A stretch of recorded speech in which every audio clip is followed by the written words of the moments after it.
Hello everyone, welcome again to part 2.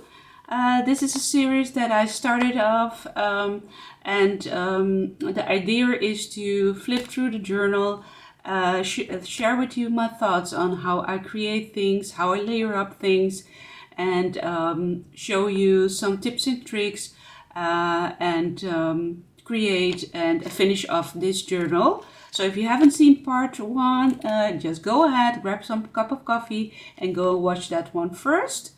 So we were on this journaling page and I'll turn it around. As you see here as well, this has such a beautiful layout. This is such an inspiring page. You can use these to mimic your layers in this journal as well, and it also gives you an idea on how you can create a layout, a cluster, and how to combine colors as well as using laces and maybe if you're purchasing items for vintage journals, you can see what kind of items you can be on the lookout for, like postcards or ribbons or maybe some dried flowers.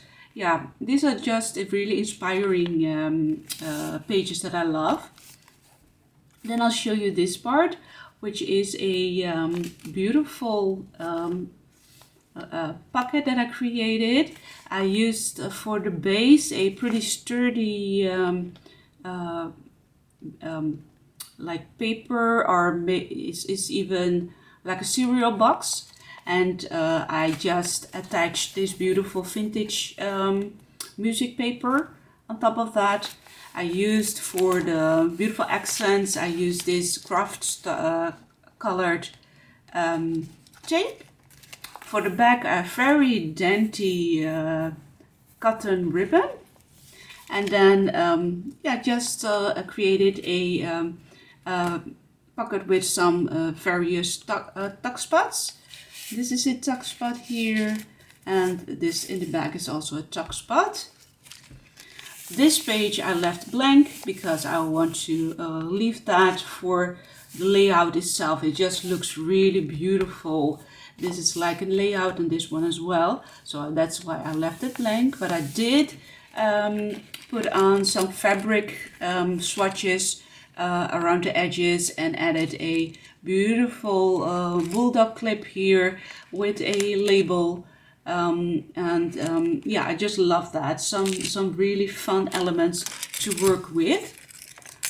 Then as we turn around, I will show you this again. This technique I use a lot in my journals because I just love to add on different elements as I create.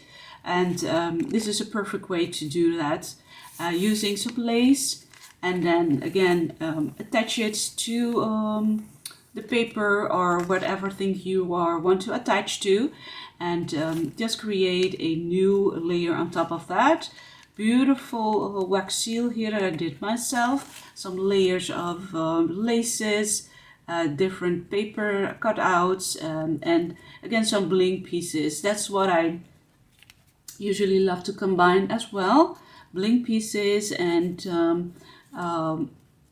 some things or elements that will coordinate with the image. And as you see, I stitched all around and created a beautiful journaling tag like so here. That's for that. And when I have like this kinds of colors, I really love to combine it, the same color scheme on the other page. And that's what I did here by using this, this beautiful image as a base, and added some bits and pieces there in the pockets. This what you see here is the part of this beautiful, interesting like lace swatch here, and it has different elements of really antique laces and paper doilies, and some elements and snippets that I have that I want to highlight in this journal. That's what I use that.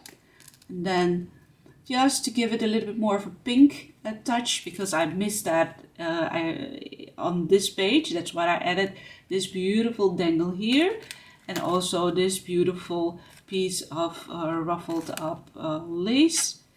I just love this element as well. A gorgeous charm there, rose charm. And of course this beautiful vintage clip that I got from Brittany. Thank you so much, Brittany, for that.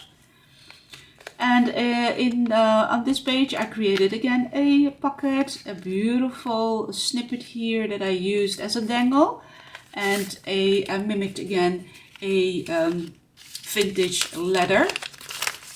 As I said in the part 1, to use a base that has already the beautiful colors and already looks like a vintage vintage leather, that just gives you a bonus to your to the outcome. So that's what I did for this. I ruffled it all up and also distressed all the edges. So that's what I do. Hopefully I will get this one. Let me follow up the lines again to put it in. And I'll be making one of those as well with you, together with you. But first, let's start. Let's go on and go through the pages, because there's so many things to see. And as I said, if you have like a difference of sizes when you want to everything to be or look like they're equal, and if this page has moved up when you are sewing it in, it's possible to use like laces, like dangles on top and the bottom to sort of even up the images or the pages themselves, so you won't notice that the one is like a little bit up or crooked, and it will all fade away. And here's another just a tip that you can use. You can see this beautiful lace here, and it has a beautiful satin shine to it. But if you think this is just a little bit too shiny for me, I want to make it look more vintage, you can add this beautiful distress outside. I use a vintage linen for this, and go over it, and it totally will give it a very different look. So you can see the differences here. This is with a distress oxide, and this is just, so my camera died on me, but we finished here on this side, on this page, as I was telling you about the difference between these two laces that I distressed. This one is the plain one.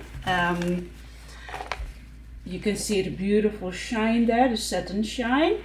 And if you want to tone it down, make it a little bit dusty, you can use the oxides ink for that. And I used, as I said, the vintage linen for that.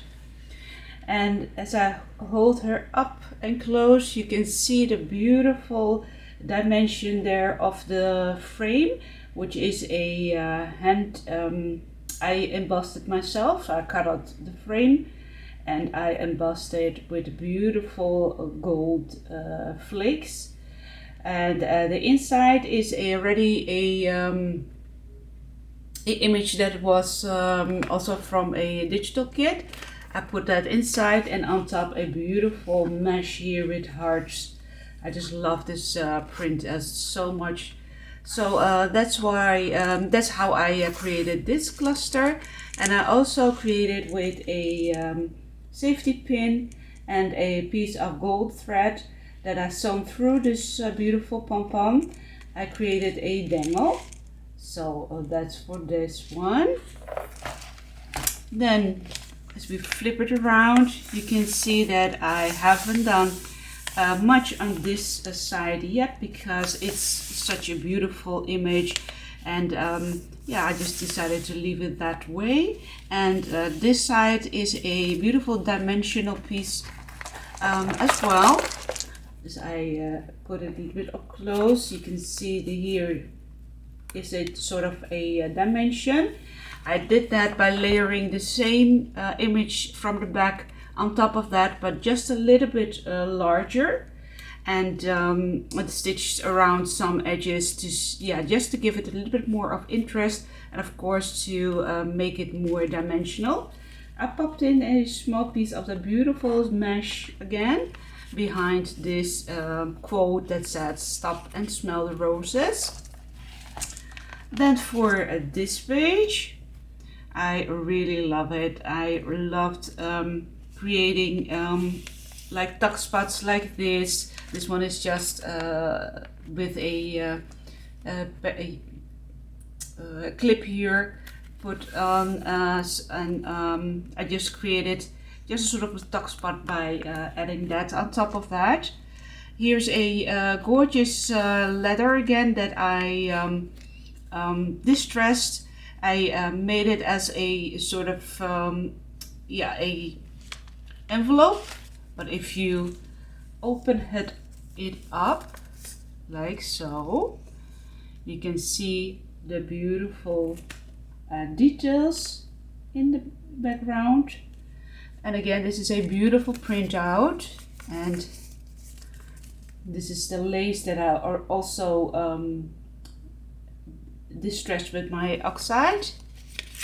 And as I open her up, you can see the beautiful writing also inside. This is such a beautiful detail to add to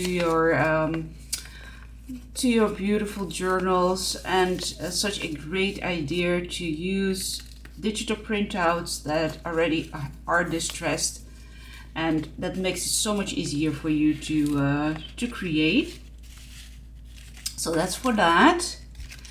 Then here another dangle that I created using a safety pin and some golden thread that I thread through this beautiful rosette there, this fabric rosette, and I made a bow from embroidery thread, and a beautiful paper cameo from the Marigold collection, which I doubled up here and stitched around. So that's for that, like so. This is the back and this is the front. So that you can see, you can create with almost everything. You can create your own beautiful personalized dangles for your pages. And that's for that one. And this beautiful large paper clip is such a, I just love these colors. They go so very well together.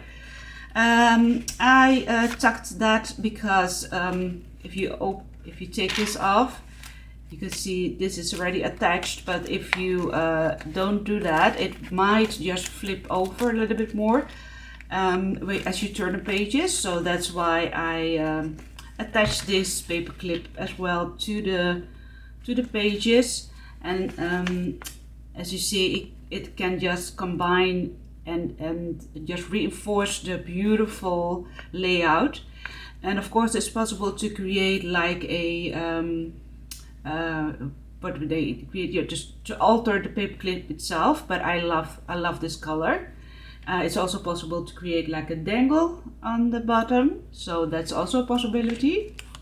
This beautiful altered envelope that I have here was also part of the Stamperia paper kit. Paper kit that I had a while ago. Inside, I tucked in a altered, sort of journaling card here. Beautiful bow from the Marigold collection, and some teeny tiny snippets there from my stash, of course, and then a beautiful rhinestone heart here. I just love that. I distressed all the edges, and I just love these colors. And this one is also from the Marigold collection. Then we'll go to this page, and then you see you start to see like unfinished items that I still have to finish up. I'll do that with you. This beautiful frame here is also one of the things that I wanted to create with you as well. It's a acetate frame, but it's so old that it already became yellowish, and that's such a beautiful element to add. And because it was acetate, of course it has a lot of shine. I also distressed it with distress oxide, and look how it became so beautiful. And because I wanted to show off this beautiful butterfly, I just polished it up with some baby wipe. I polished it up here so you can see through the window and through the acetate piece the details that I wanted to highlight. On the bottom here, a beautiful piece of vintage lace, which I added some enamel dots to. And the frame itself is also a printout from the Marigold collection. And I really love doing this. I used the Nouveau drops to create more dimension to the frame. And as I pull her out, you see in the background a new sort of print, and this print is just from a you can see it a little bit on the sides as well, from a paper, just a piece of paper that I have. And here is the gorgeous tag that I used to create layers with. And yes, of course, this is a napkin that I added on top for the decoupage, and I also used a printout in the back. The printout has already beautiful structures, you can see, so that all adds to the authenticity of this beautiful tag. And of course, if you don't like that it shines so much, just add your distress oxide on top of that. I'll do that also in another sorry, in another video with you. This is the back. I'll put her inside, and this is for the back. There's a super cute cluster there with some words and some die cuts. Just love that. And this is such a beautiful layering as well. You can see this part and this part, all the colors combined, really perfect. This is going to be a journaling card that I'll be making together with you. A gorgeous dangle here. Again, this is going to be a pocket that I'll be creating. And here's a tuck spot. This is out of a printout that I doubled up. I didn't stitch this one because I wanted to distress the edges and maybe add some laces. Here is a mini file folder that we will be putting some things, tuck spots, maybe some clips on. Here's that beautiful dainty lace again on the sides. Again, a really beautiful, inspiring page here that we will be using for this on this side. So that's for part 2, and I'll come back showing you the last pages, and then we can start off by creating some items for this journal. I'll talk to you soon. Bye bye.